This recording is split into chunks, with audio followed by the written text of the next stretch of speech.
Toutes les questions tournaient autour des points saillants suivants. Premièrement, le changement de la Constitution. 2. Si le pouvoir veut passer en force et s'il passe en force, que ferons-nous?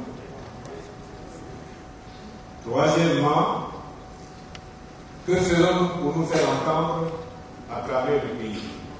Pas seulement à Bordeaux, mais à l'intérieur du pays. C'est ça, non? Est-ce que nous ne pourrons pas utiliser les médias de l'autre côté?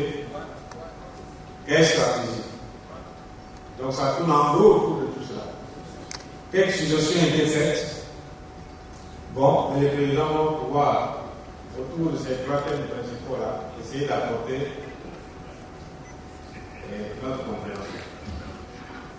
Je voudrais simplement aujourd'hui dire, effectivement, un de nos amis a dit que le changement de constitution est une, comment il appelle ça?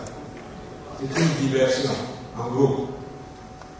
Il y a même un qui a dit, lorsqu'on parle des disparus publics, on parle de changement de constitution. Ça, le point premier. Vous savez, la constitution du 20 janvier 2002 est claire dans toutes ses dispositions. Lorsqu'il s'agit de réviser une constitution est révisée sur les matières prévues par la constitution elle-même. Dans le cadre de la constitution du 20 janvier, l'article 86 dans les matières de révision. Et les articles 186, 187, 183, 186, 187 donnent des modalités de révision. Mais c'est l'article 185 qui est très précis. La constitution peut être révisée, sauf sur le caractère républicain de l'État, sur les droits de l'homme et sur le nombre de mandats du président de la République. Ce nombre, c'est 2. Ça, on ne peut pas réviser.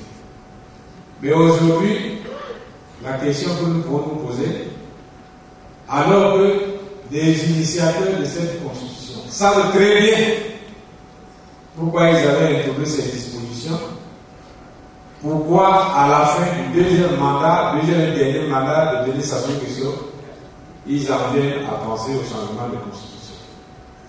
Il y a même un intellectuel qui a dit, c'est un juriste, que la constitution était en fin de cycle. Alors moi j'ai dit que c'était un juriste analphabète. Une constitution n'est jamais en fin de cycle. Pourquoi la constitution sera en fin de cycle? Ça veut dire que la société également sera en fin de cycle, puisque la constitution organise la société. Et si c'est ça qu'on doit enseigner à nos enfants à l'école, à l'université, c'est très grave. Deuxièmement, on dit que cette constitution ne correspond plus aux réalités d'aujourd'hui. L'économie, la société, la santé, et ce que la constitution empêche aux gens de soigner, de bien gérer les Congolais à l'hôpital général. Et c'est que cette constitution a amené le gouvernement à diminuer les indices des fonctionnaires. Et c'est que cette constitution a amené le gouvernement congolais au lieu de construire des hôpitaux dans le pays, va prêter de l'argent aussi aux États africains. Non. Et c'est que cette constitution a amené l'État comme le gouvernement à dissimuler les ressources du pétrole. Non. Mais on ne sait pas de quoi il parle. De quoi il parle? Le seul problème qui est caché ici, c'est parce que Denis Sassou Nguesso est arrivé en fin de cycle et il doit partir et dire, ah non, pour lui le cycle est permanent. Mais si pour lui le cycle est permanent, le sujet de la constitution est comment? C'est grave. Voilà ce qui se passe. Les enjeux de la constitution, c'est ça. C'est simplement le départ de Denis Sassou Nguesso.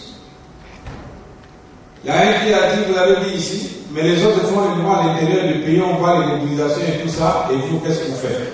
Mais vous devez savoir que les gens qu'on mobilise à l'intérieur du pays, là, ce sont des affamés qu'on ramasse ici à Brazzaville. Avant, c'était les aéroports. Qu'on amenait dans les bus. Mais comme ils les ont chassés, il en reste encore 90% ici. Mais ces gens-là, ils ne les représentent pas, ils ne sont pas représentatifs du peuple congolais.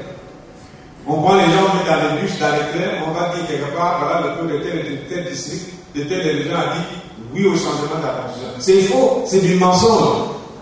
Lorsqu'un État est amené à mentir, il commet ce qu'on appelle un parjure. Il faut que les dirigeants qui sont auteurs, responsables de ce parjure, normalement, ils doivent se démettre par eux-mêmes. Parce qu'on ne peut pas mentir un peuple. Vous me prenez, moi, vous m'amenez dans un village quelque part, vous dites, les habitants de ce village-là ont dit oui au changement de la constitution. Mais monsieur Jean Apollonie, je ne suis pas dans ce village-là. Tout ça c'est pour tromper les étrangers. Mais nous, les Congolais, nous le savons. Deuxième chose, nous savons que nous avons plusieurs partis dans notre pays. Déjà ici au collectif, nous sommes combien? 13 partis. Mais chaque parti a ses militants. Mais ces militants sont une partie du peuple congolais. Pourquoi lorsque le PCT réunit ses partisans, ses militants, il dit que les partisans et militants du PCT sont représentatifs du peuple congolais? De quel droit le PCT peut se carrer cela? Est-ce que c'est acceptable? Ça veut dire que nous sommes réunis si nous ne sommes pas les Congolais. Puisque nous disons non à la Constitution. Alors, nous sommes nous pas les Congolais. Nous faisons partie du peuple. Donc, il y a une grande partie du peuple qui est contre le changement de la Constitution. Ce n'est pas seulement les militants du PCT qui ont le droit de dire oui à la Constitution ou non à la Constitution, mais nous autres aussi, nous avons notre droit à dire. Et c'est l'écrasante majorité à travers le pays. Puisque le PCT n'est pas représentatif dans ce pays, les membres du PCT, c'est lesquels? C'est les gens qui ont nomme choses de servir, mais tu ne vas pas des animaux de tel parc national, ils font un peu le PCT. C'est pas ça. Et alors, en quoi ils sont représentatifs du peuple congolais? Donc, le problème du changement de la Constitution est un faux problème. Le vrai problème, il faut qu'on nous le pose. Ça soulevait un troisième mandat. Alors, il est en train de tergiverser tout ça. On a dit dans la tête qu'il réunit les cobras, les anciens cobras, les saspers et tout ça pour vouloir passer en force. C'est vous qui allez prendre les armes pour tuer les autres? Non. Les Congolais n'ont pas assez perdu la vie comme ça. Alors, ce que vous devez dire, puisque ces cobras, ces saspers, c'est aussi nos parents, non? Il faut leur dire, ne commettez plus des forfaits comme ça contre les autres. Laissez sa source dépatouiller tout seul. Mais il est général d'armée. Vous avez bien sûr le général d'armée comment les armes pour tuer tout le monde. Donc il n'y a pas de changement de constitution. Alors la seule parade, notre seule parade, les autres vont le dire, notre seule parade à cela, c'est non seulement l'information, la connaissance que nous devons faire de toute cette situation-là pendant que nous sommes ensemble, mais en même temps, nous devons nous mobiliser. Donc dans la déclaration que nous venons de faire, nous vous avons dit que l'un des moyens que peut utiliser le président Sassou Nguesso, c'est de créer du désordre dans ce pays. Nous n'avons jamais cessé de vous dire qu'il n'a pas cessé, lui, d'acheter des armes. Et aujourd'hui, nous vous disons qu'il est en train de réveiller des ministres anciens. Les cobras, les cocottes, à travers un certain nombre de personnalités. Il faudrait que nous nous posions la question, pourquoi tout cela? En 1997, il y avait un pouvoir en place. Il a pris les armes, il est venu combattre ce pouvoir, il a renversé ce pouvoir, et nous savons tous qu'il est arrivé au pouvoir par la force, par un coup d'État. Aujourd'hui, il achète les armes. Il crée des milices. Alors, nous vous avons déjà dit qu'il y a des milices partout qu'il forme, à Tsambitso, aux 45 km ailleurs. Et actuellement, il réveille les anciennes milices. Posons-nous la question, c'est pour combattre qui? Pour tuer qui? Le peuple congolais? C'est nous qui est au pouvoir. C'est nous qui détient le pouvoir. Hier, il a pris les armes pour prendre le pouvoir. Mais lui détient le pouvoir aujourd'hui. Il achète des armes pour tuer qui? Voilà la gravité de la situation. Voici 17 ans qu'il a repris le pouvoir par la force. En utilisant des jeunes dans notre pays. qu'a-t-il fait de ces jeunes pendant ces 17 dernières années? Est-ce que ces jeunes sont-ils bien formés dans les écoles? Ont-ils des emplois? Est-ce que le chômage n'est-il pas très grave dans les milieux des jeunes? Est-ce que la misère n'est pas de plus en plus croissante dans notre pays? Alors comment peut-on comprendre que vous acceptiez que les jeunes encore dans notre pays, du nord au sud, de l'est à l'ouest, qui puissent encore accepter qu'on les arme, qu'on les mobilise pour soutenir un pouvoir qui est à la fin de son mandat et qui a échoué? Je soulève ce problème simplement pour inviter nos militants, parce que vous êtes ici des jeunes, d'abord vous-même, d'être très très vigilants.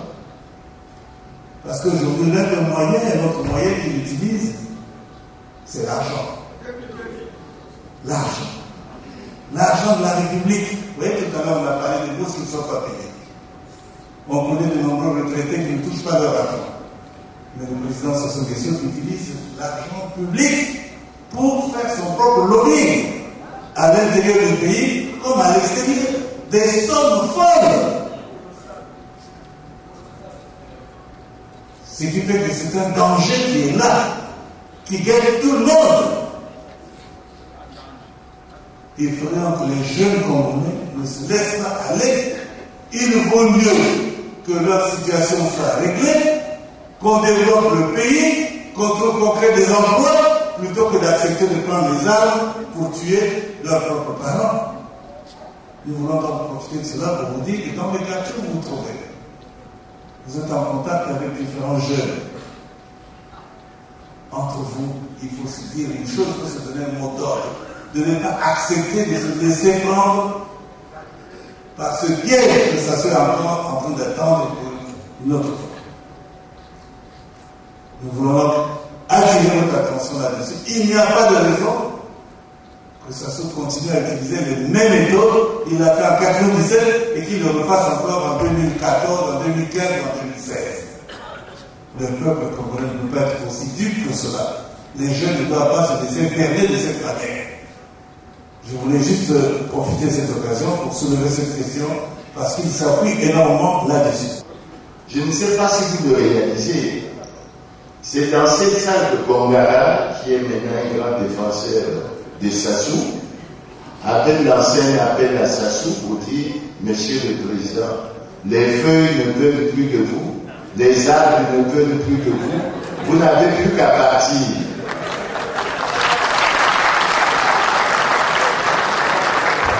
Et je pense qu'il faut que nous ayons véritablement conscience de ce que le président Sassou, il part en 2016.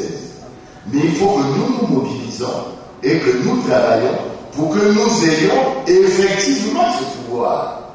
Mais ça, la balle est en votre camp.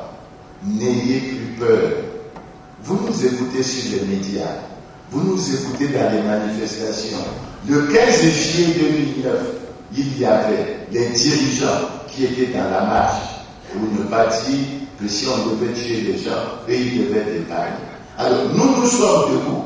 La question que je voulais vous poser, qu'est-ce que vous attendez pour être debout? Ce n'est pas les gens de l'intérieur qui viendront vous enlever votre peur et vous donner le courage pour que nous continuions ce combat. Donc, nous avons effectivement à créer un rapport de force, mais il faut que chacun de nous ait le courage et ce travail appartient à chacun de nous.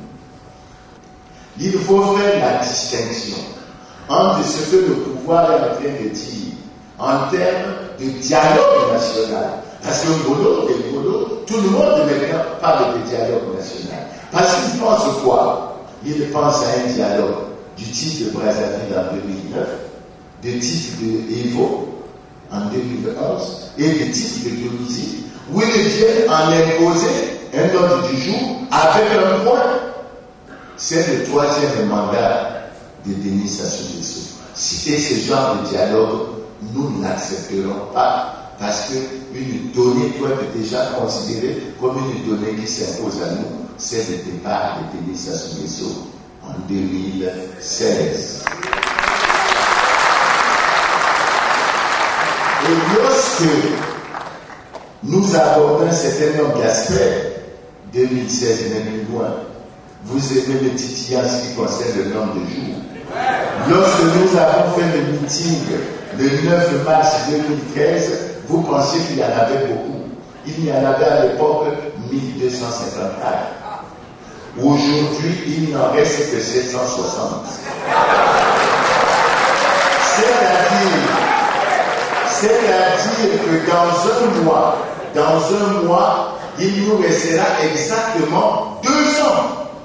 Le débat sur la Constitution, nous tous ici, on vient de dire, pas de changement de Constitution. Pour quelle raison? La Constitution elle-même l'interdit. L'article 185 alinéa 3 dit pas de modification de la Constitution sur le nombre de mandats de l'administration. Elle interdit parce qu'elle n'a pas prévu le changement de Constitution. Parce que tout ce qui touche à la Constitution est prévu par elle-même. Donc, notons, ça c'est l'argument qu'on doit donner à l'extérieur.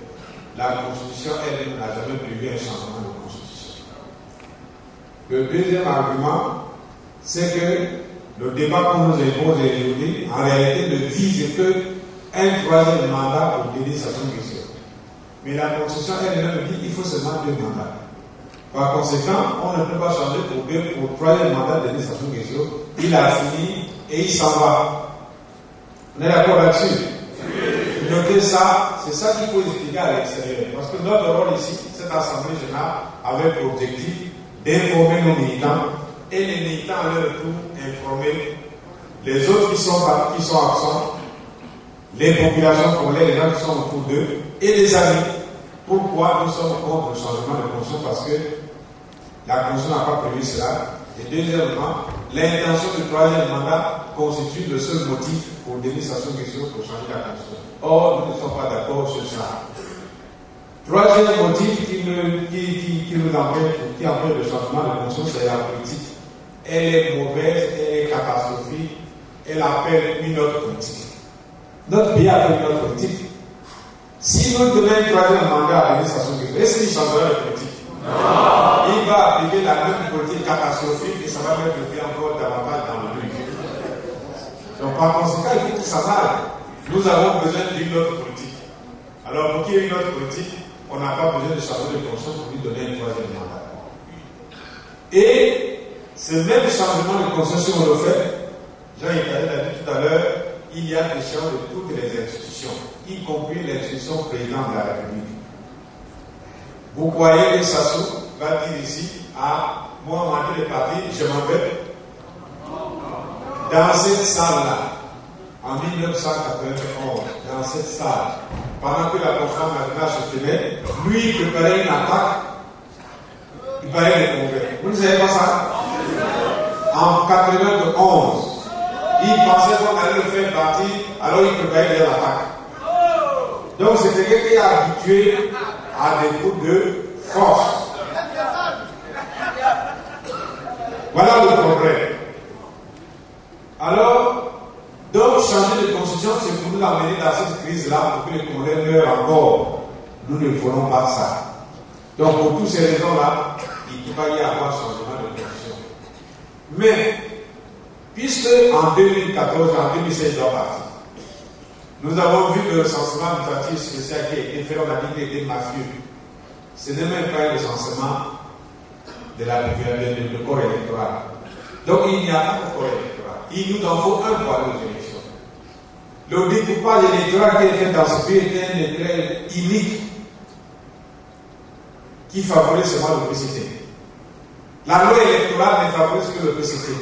Et la commission électorale, c'est un démembrement du PCT. Donc il n'y a rien de prêt pour les élections. C'est qu'il faut, réunir ces conditions. Alors, et ça a changé la Constitution? Non. Et ça en passant en forme en faisant les cobras, les cocos et les aspects qui peuvent réunir les conditions d'élection? Non. Voilà pourquoi nous disons, dès à présent, maintenant là, il faut qu'il y ait un dialogue national inclusif, c'est-à-dire des États généraux, pour que nous redéfinissions tout ça. On refasse un recensement administratif spécial pour connaître un vrai corps électoral. Il faut qu'on refasse la loi électorale pour établir l'égalité et la transparence